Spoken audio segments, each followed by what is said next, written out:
Paula Arezzi had a great job as an account manager in sunny South Florida.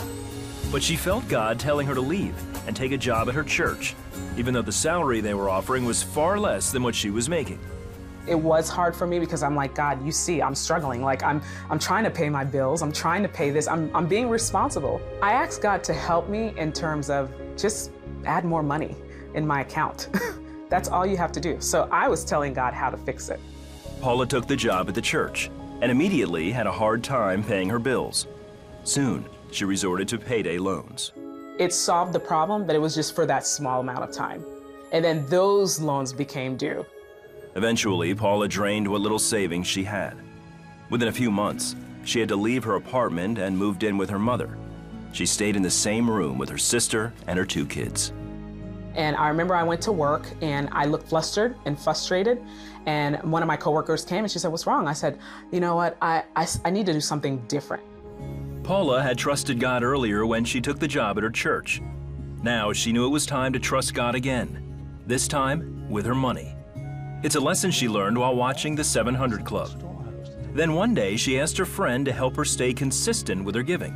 And I said, "You need to be my accountability partner." So we set up the automatic deduction out of every check that I get, and it was gonna be the exact amount for the tithing. I'm just gonna tithe and I'm not even gonna think about it. I said, "Okay, God, you want me to do this, I'm gonna go full-fledged." But I knew that at that point that my act of obedience, I had the word to back it up because I went to God and said, "You said, God, to test you in this."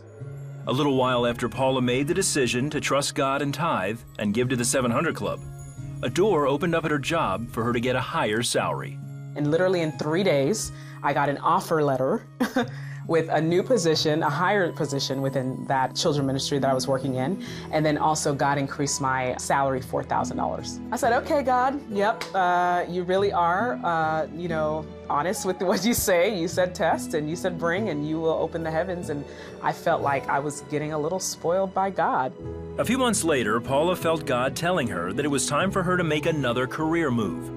She applied for a job as the director for a college preparatory company. Because of her experience working with children at the church, she was the perfect candidate. Paula got the job, and today she is bringing in more money than she's ever had before.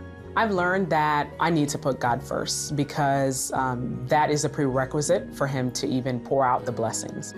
Looking back, Paula can see how God was with her every step of the way. Now, she's debt-free, has her own place again, and doesn't have to worry about having enough to pay the bills. Oh my goodness, not worrying about how I'm going to pay a bill, it actually has helped me to sleep better. Today, Paula encourages others to trust God in their lives as well and watch Him do the impossible. Because He wants to bless us. He wants to give us more than enough, exceedingly abundantly. But we have to take that first step of faith. Just take that leap of faith, because what He did for me, He'll do for you. Because God is a protector of His word and He's not going to lie. He always is faithful.